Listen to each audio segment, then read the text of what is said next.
अरे बहू, बहू कहाँ हो? कहाँ मर गई? इतने देर से नाश्ता के लिए बोली हूँ, अभी तक नाश्ता नहीं आया। जल्दी लेके आओ, बड़ी भूख लगी है मुझे। बस बाजी पहुँच गई, ये लीजिए आपका नाश्ता। एक नाश्ता बनाने में इतना समय लगता है क्या? वो माँ जी थोड़ी सी तबीयत खराब थी, जिस कारण थोड़ी सी देर हो गई। तुम्हारा तो हर समय तबीयत ही खराब रहता है। जब भी कोई काम बोलो उससे पहले तुम्हारा तबीयत ही खराब हो जाता है। जाओ, जाके बाकी काम करो। ये पूजा को शादी हुए 1 साल ही हुए हैं इस घर में आए हुए कि उसकी सास उस पर जुल्म ढाती है। घर का हर काम पूजा से करवाती है, नौकरानी की तरह। एक रोज पूजा किचन में नाश्ता बना रही थी, तभी उसकी सास वहाँ पहुँचती है। अरे बहू, क्या बना रही हो? अरे माँ जी, वो आपके लिए अंडा सैंडविच बना रही थी, आपको पसंद है ना? अंडा सैंडविच? अरे वाह वाह, हाँ हाँ, जल्दी बनाओ। ठीक है, जल्दी बना के लेके आओ। तभी अचानक से पूजा की तबीयत बिगड़ने लगती है, उसका सर चकराने लगता है और वोमिटिंग टाइप लगती है। अरे अरे बहू, ये क्या कर रही हो? उस अंडा सैंडविच में भी उल्टी कर दोगी क्या? छी छी छी छी। अरे माँ जी, वो तबीयत खराब लग रही है, थोड़ी सी सर चकरा रहा है और उल्टी उल्टी लग रही है। अरे ये तुम्हारा हर रोज का नाटक है, मैं इस नाटक से परेशान हो गई हूँ। जाओ जाओ, कमरे में जाओ। पूजा जल्दी जल्दी से वहाँ से चली जाती है। अरे मैं बहू का ये नाटक देख देख के परेशान हो गई। हर रोज कुछ न कुछ इसका तबीयत खराब हो जाता है। पूजा का थोड़ा तबीयत खराब कर रहा था, वो बिस्तर पर सोई हुई थी। तभी वहाँ पर अमित आता है, पूजा का पति। अरे पूजा तुम सोई हुई हो? तुम्हारा तबीयत वगैरह सही है ना? अरे हाँ अमित, तबीयत ठीक है, वो थोड़ा सा चक्कर आ रहा था, कमजोरी लग रही थी, जिस कारण सोई थी। चलो अच्छा है, मुझे तो थोड़ी सी चिंता होने लगी थी तुम्हारे लिए। अरे आपके लिए खुशखबरी है। अरे अब कौन सी खुशखबरी देने वाली हो? जल्दी बताओ जल्दी बताओ। अरे वो मैं माँ बनने वाली हूँ और आप पापा। हमारे घर जल्दी नन्ना मुन्ना कोई आने वाला है। क्या सच में? हाँ हाँ सच्ची। ये सुनकर अमित काफी खुश हो जाता है। अरे पूजा, लेकिन एक दुख की भी खबर है। अब क्या हुआ जी? वो मुझे कल ही निकलना पड़ेगा प्रोजेक्ट के सिलसिले में, यहाँ से बाहर दूसरे शहर में, और वहीं पर कुछ दिनों तक काम चलेगा। मैं घर नहीं आ पाऊंगा, तो फिर तुम्हारा केयर कैसे करूँगा? इस वक्त तो तुम्हारा केयर करना बहुत जरूरी होता है। अरे आप चिंता न करें, मैं सब कुछ मैनेज कर लूंगी, आप निश्चिंत होके जाइए। एक सुबह सास कमला देवी सोफे में बैठी हुई थी, तभी उसकी बहू पूजा सास के लिए नाश्ता लेके पहुंचती है। माँ जी ये लीजिए आपका नाश्ता। ठीक है, यहाँ रख दो, मैं खा लूंगी। माँ जी एक खुशखबरी है। अब कौन सी खुशखबरी है, जरा सुनाओ। वो माँ जी, मैं प्रेग्नेंट हूँ, इसीलिए थोड़े से चक्कर वगैरह आने लगे थे और कमजोरी भी हो रही है। देखो बहू, ये बहानाबाजी और ज्यादा ना करो। बच्चा सिर्फ तुम्हारा ही नहीं, सबका होता है। मेरा भी हुआ था, तो हम लोग सभी काम करते थे। तुम भी काम किया करो, आराम फरमाने से कुछ नहीं होता है, काम करने से बच्चा अच्छा होता है। जाओ घर का बाकी काम देखो। बैरी आई है काम चोर कहीं की, बहाना करने के लिए। लगता है बच्चा सिर्फ इसी का हो रहा है। पूजा को ये सब बातें सुनकर काफी दुख होता है, वो वहाँ से चली जाती है। तभी वहाँ पर फोन की घंटी बजती है। अरे अब किसका फोन आ गया, देखती हूँ। हेलो माँ, मैं चांदनी बोल रही हूँ। अरे चांदनी बेटा, कैसी हो? अरे माँ मैं तो ठीक हूँ, और आपके लिए खुशखबरी भी है। अरे वो क्या बेटा, जल्दी बता, मुझसे और रहा नहीं जा रहा है। अरे माँ, मैं माँ बनने वाली हूँ। क्या सच में? ये तो बहुत बड़ी खुशखबरी है। बेटा सुनो, कहीं भी इधर उधर भारी सामान मत उठाया करो और घर का कुछ भी काम मत करना, इससे तुम्हें बहुत दिक्कत होगी। इसीलिए अभी आराम करना और दामाद जी से कहना 1-2 महीने में तुम्हें यहाँ छोड़ के जाए। मैं तुम्हारा खूब ख्याल रखूंगी। अच्छा ठीक है माँ, बाय। हाँ ठीक है बेटा, बाय बाय। कमला देवी अपनी बेटी की प्रेग्नेंट की बातें सुनकर काफी खुश हो जाती है। कुछ महीने बाद चांदनी एक रोज अपने माँ के घर पहुँच जाती है।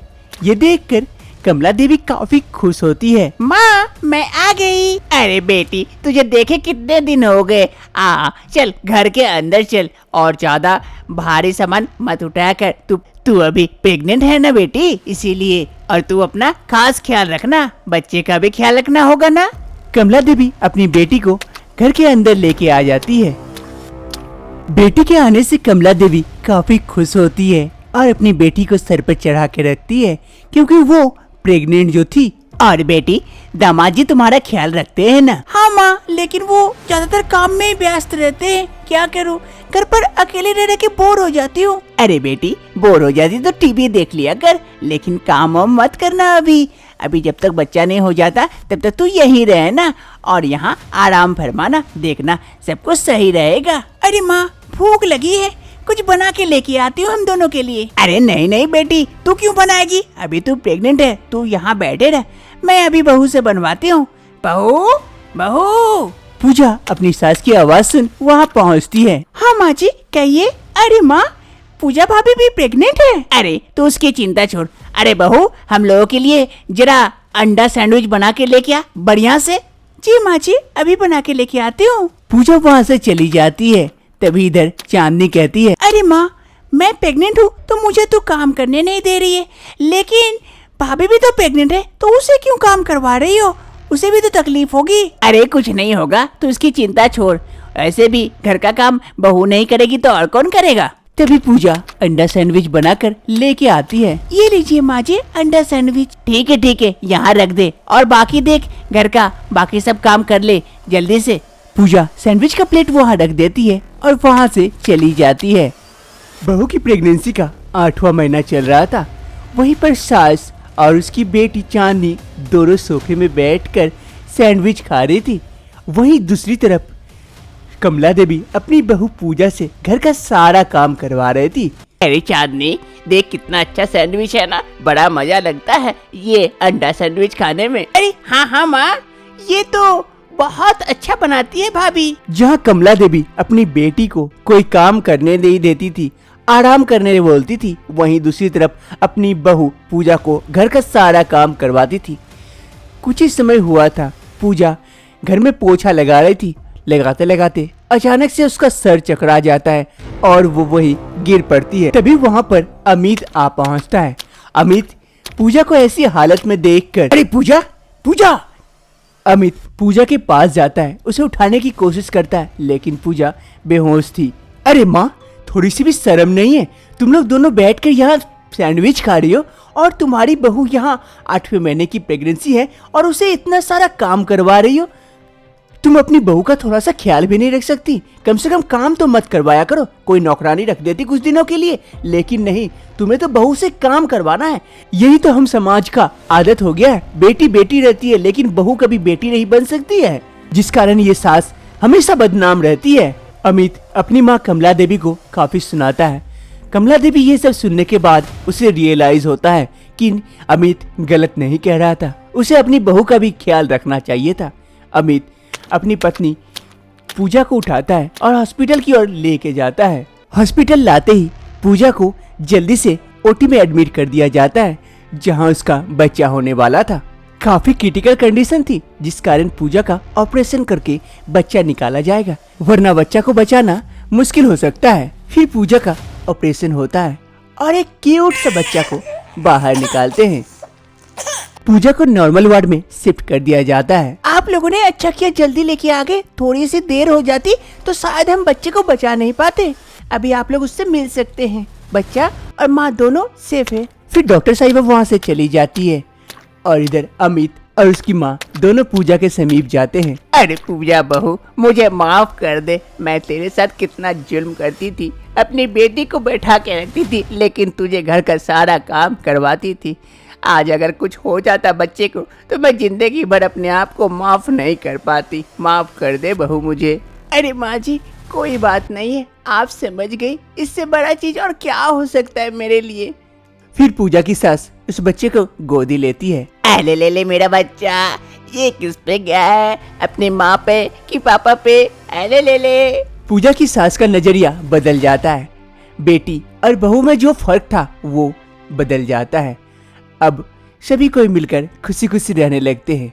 सुमित्रा देवी पैसों की लालच में आकर अपने बेटे सूरज की शादी एक काली लड़की से करवा देते हैं। राधा जिसके मम्मी पापा एक किसान थे। वो अपने खेत बेचकर अपनी बेटी का शादी करवाते हैं। इस शादी से दोनों परिवार के लोग काफी खुश थे। खुश तो सिर्फ सूरज नहीं था। आज राधा और सूरज की सुहागरात है। राधा बिस्तर पर बैठे सूरज का इंतजार कर रही थी।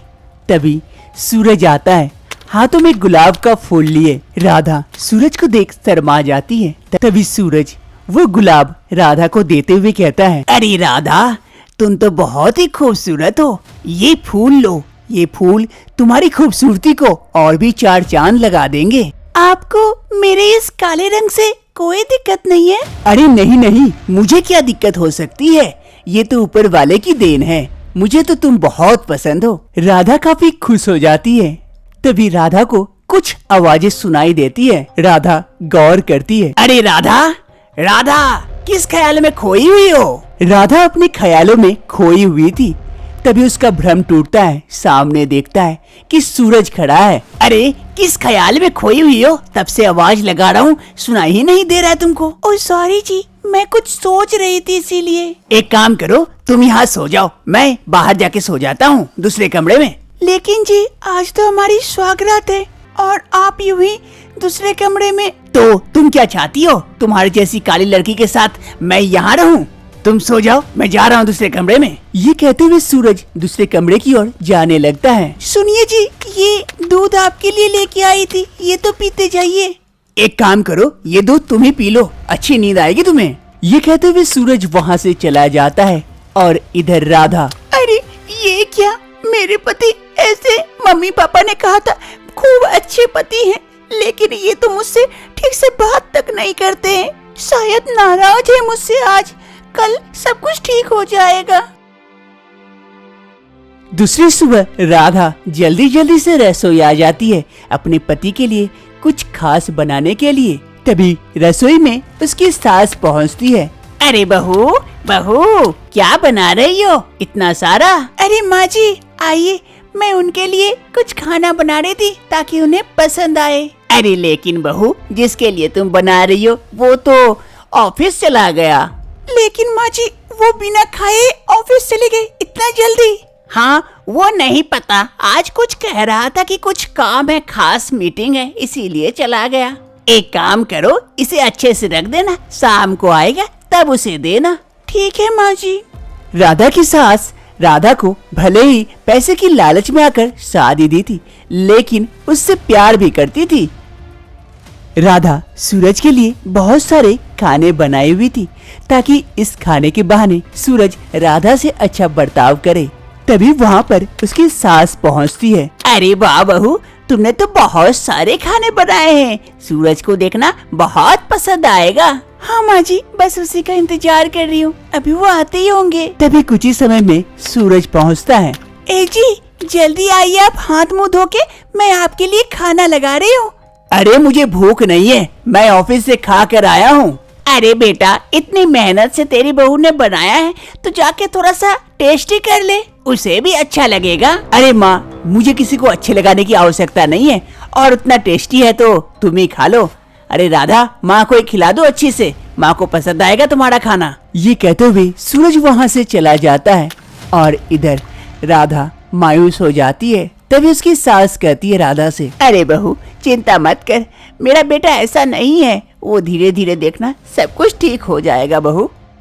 एक रोज सूरज किसी गोरी लड़की को शादी करके घर लेकर आता है। माँ, कहाँ हो? जल्दी आओ यहाँ। सूरज की माँ सुमित्रा देवी जल्दी जल्दी घर से बाहर आती है। आकर देखती है कि सूरज किसी लड़की को शादी करके लेके आया है। अरे सूरज बेटा, ये क्या किया? तुम्हारी तो एक बीबी है, उसके रहते तुमने दूसरी शादी कर ली, वो भी गोरी से।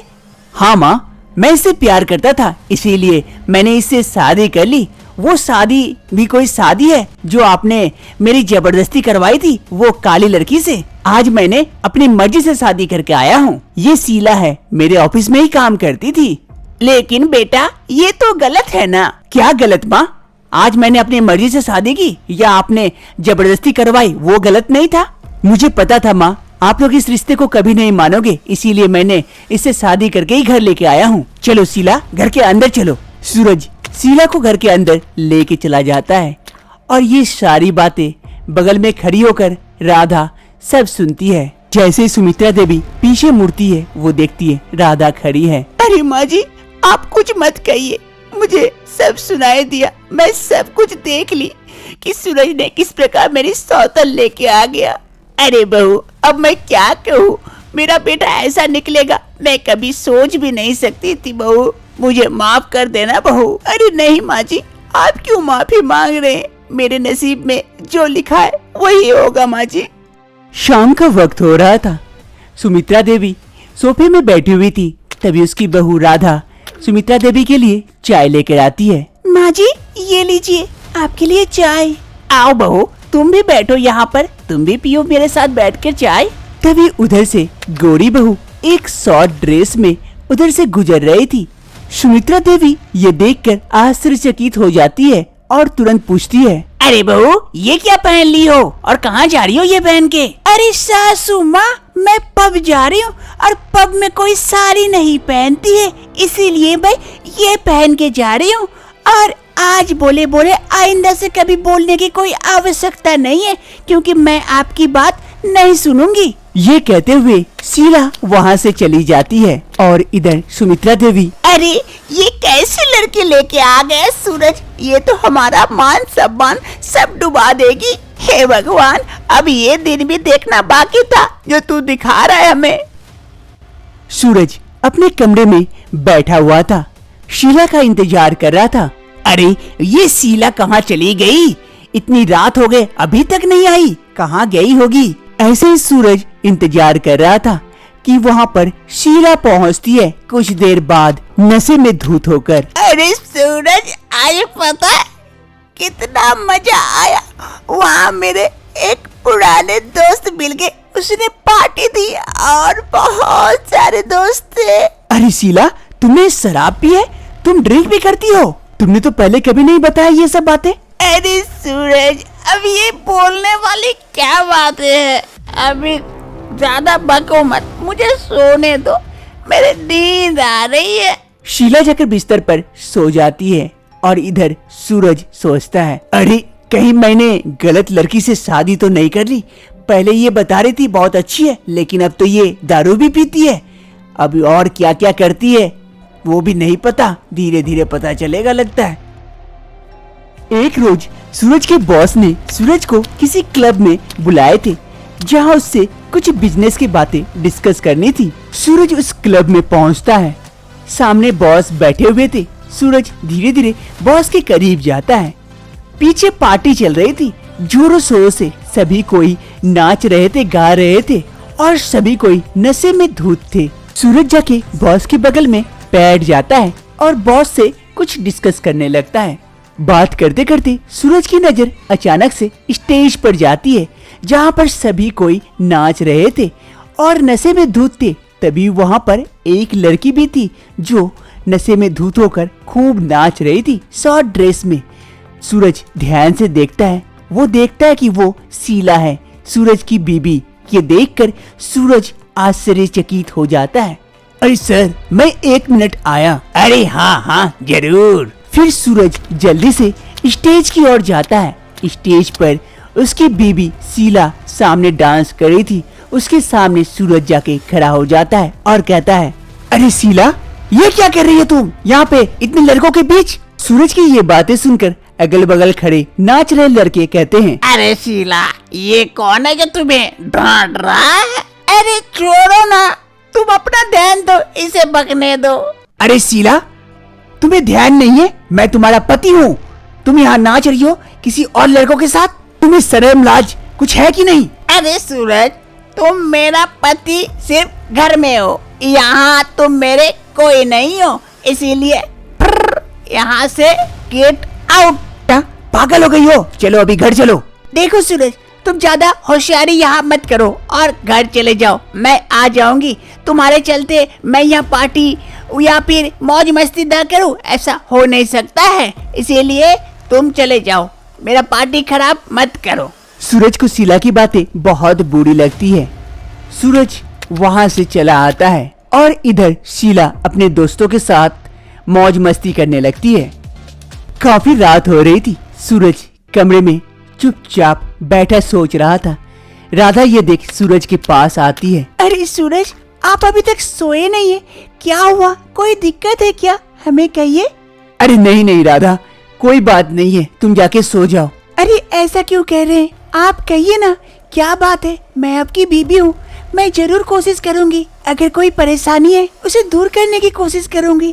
कहिए ना आप मुझे। सूरज थोड़ा सा भावुक हो जाता है और राधा से कहता है, अरे राधा, मुझे माफ कर दो, मुझसे बहुत बड़ी गलती हो गई। अरे क्या हो गया? कहिए। मैं शीला से शादी करके बहुत बुरी तरह फंस चुका हूँ। मुझे इस झंझट से बाहर निकालो राधा। मैं अब समझ चुका हूँ कि वो अच्छी लड़की नहीं है।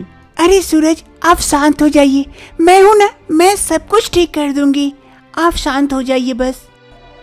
सूरज और शीला दोनों कोर्ट जाते हैं और दोनों एक दूसरे को डिवोर्स दे देते हैं। दूसरी रोज राधा किचन में कुछ बना रही थी, तभी वहाँ पर सूरज पहुँचता है। अरे राधा, क्या बना रही हो? बहुत अच्छी खुशबू आ रही है। अरे वो पकोड़े बना रही हूँ, आप खाएंगे? रुकिए मैं लेके आती हूँ। फिर राधा एक प्लेट में पकोड़े लेके आती है और सूरज को देते हुए कहती है, आ कीजिए, मैं डाल देती हूँ। सूरज को पकोड़े खाकर बड़ा मजा आता है। अरे पकोड़े तो तुम बहुत अच्छा बनाई हो। चलो मैं ड्रेस चेंज करके आता हूँ, फिर तुम्हारे सारे पकोड़े मैं खा लूंगा। फिर सूरज वहाँ से चला जाता है और दूर खड़ी सूरज की माँ सुमित्रा देवी ये सब देख रही थी। उसे देखकर बड़ा अच्छा लगता है कि उसका बेटा सूरज लौट आया। अब घर में सभी कोई खुशी खुशी रहने लगते हैं।